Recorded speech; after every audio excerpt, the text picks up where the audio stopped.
Bonsoir, professeur Perrotin. Vous êtes un des auteurs du MOOC Préclampsie qui a tourné sur la plateforme Fun en 2017.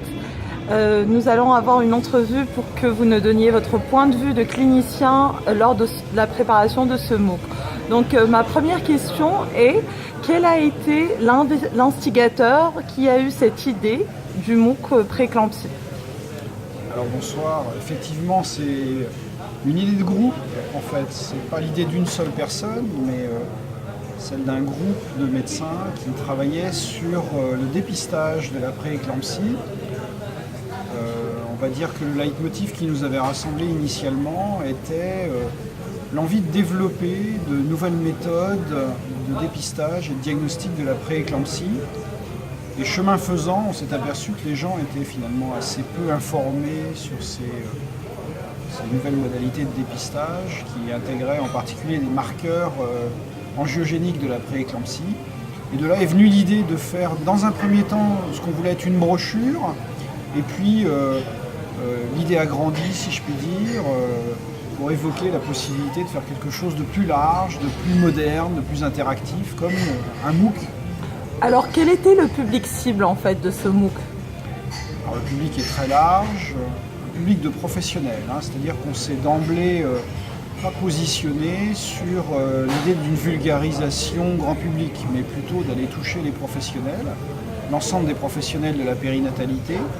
L'idée était de pouvoir toucher de l'étudiant en médecine, l'étudiant de sage-femme, des professionnels déjà intégrés dans des équipes de soins, les médecins, les sages-femmes, également les biologistes aussi, puisqu'il y avait une demande assez forte de la part des biologistes de pouvoir intégrer des notions nouvelles sur les biomarqueurs de la prééclampsie.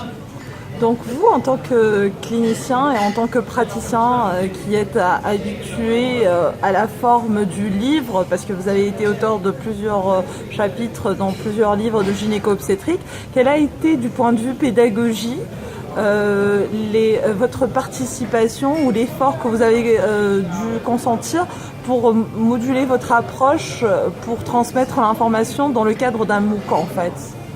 Alors on était un groupe à peu près d'une dizaine de personnes et du coup je crois qu'il y a aux alentours de 13 ou 14 chapitres différents, ce qui faisait un peu plus d'un chapitre par personne. On s'est d'emblée en fait partagé le travail à partir d'un plan qu'on a fait, de ce qu'on voulait réaliser, d'une quinzaine de chapitres.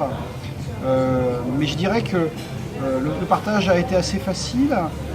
Chacun ayant des orientations, soit plus marquées sur le dépistage, le traitement, la physiopathologie. Oui, mais là, vous me parlez du contenu scientifique.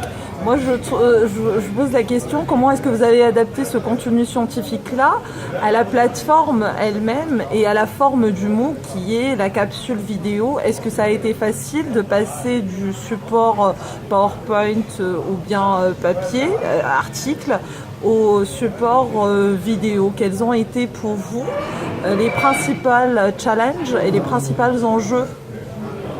Alors effectivement, c'est un mode d'enseignement qu'il faut complètement repenser par rapport à de l'écrit. Il faut là y mettre de l'interactivité, il faut y mettre des couleurs flash. À la fois, on est un petit peu tous habitués à des présentations à faire en PowerPoint, mais là, il fallait vraiment intégrer des technologies nouvelles de la communication, comme les incrustations d'images, et puis surtout la nécessité d'être le plus synthétique possible, parce qu'évidemment, ce MOOC ne pouvait pas faire 350 diapositives. On avait chacun un nombre de diapositives extrêmement limité, et il fallait vraiment faire une sélection dans les notions qu'on voulait faire passer. Je pense que ça a été en fait la principale difficulté de la conception de ce MOOC. On dit toujours enseigner c'est choisir, mais là le choix a vraiment dû être presque un résumé de chaque notion qu'on voulait faire passer. Il a vraiment fallu se mettre d'accord sur ce qu'on voulait y mettre, et c'est vraiment ce qui a été le plus difficile. Alors, en plus de vous, clinicien, quelle a été l'équipe qui a participé au MOOC? Est-ce que vous avez eu des ingénieurs informatiques? Est-ce que vous avez eu un recours aux graphistes, je suppose? Alors oui, sur le plan technique, on a eu la chance d'avoir un sponsor qui était assez généreux. Roche, pour ne pas le nommer, le laboratoire Roche, qui dispose de moyens quand même assez confortables a pu justement nous mettre à disposition ces moyens.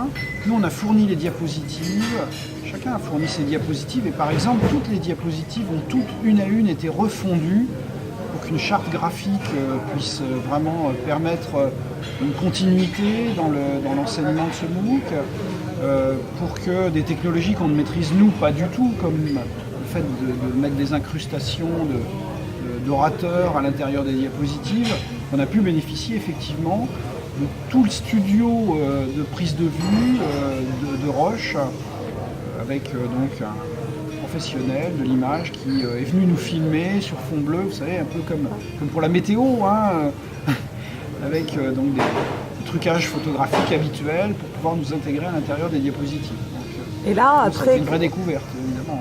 Ouais. Et là, après que le MOOC est déjà tourné, quel est votre ressenti? Comment avez-vous vécu cette expérience après qu'elle ait été achevée, donc la conception?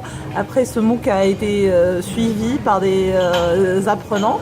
Et là, vous, quel a été votre ressenti à la fin de cette expérience que vous renouvelez maintenant, vu qu'en 2018, il va retourner? Alors nous, on a adoré, évidemment, toucher à toutes ces technologies, et puis surtout avoir vraiment la substantifique moelle de ce qu'on voulait transmettre sur la prééclampsie. Donc un côté positif. Après, évidemment, quelques petites remarques peut-être un peu moins positives, comme le fait que moins de 50% de ceux qui se sont inscrits au MOOC sont allés au bout du MOOC, et puis un pourcentage aux alentours de 15 à 20%, je crois me souvenir, ont commencé les évaluations. Donc finalement, on voit s'amenuiser progressivement les effectifs. C'est toujours un peu décevant, parce qu'on se dit qu'on aurait eu envie que tout le monde aille jusqu'au bout, finalement. Ça, c'est peut-être un premier côté peut-être un peu moins positif. Puis le deuxième, c'est la peur aujourd'hui, finalement, de se dire, voilà, on a pu bénéficier de moyens terribles pour mettre en place ce MOOC. On a bien sûr d'autres idées de MOOC sur d'autres sujets. En l'absence de sponsors, c'est très difficile, parce qu'on peut faire du MOOC artisanal, mais ça n'aura pas la qualité de ce qu'on a pu produire là sur la prééclampsie. Merci beaucoup, professeur Perrotin. Merci encore pour ce MOOC et pour votre temps. Merci. À très bientôt.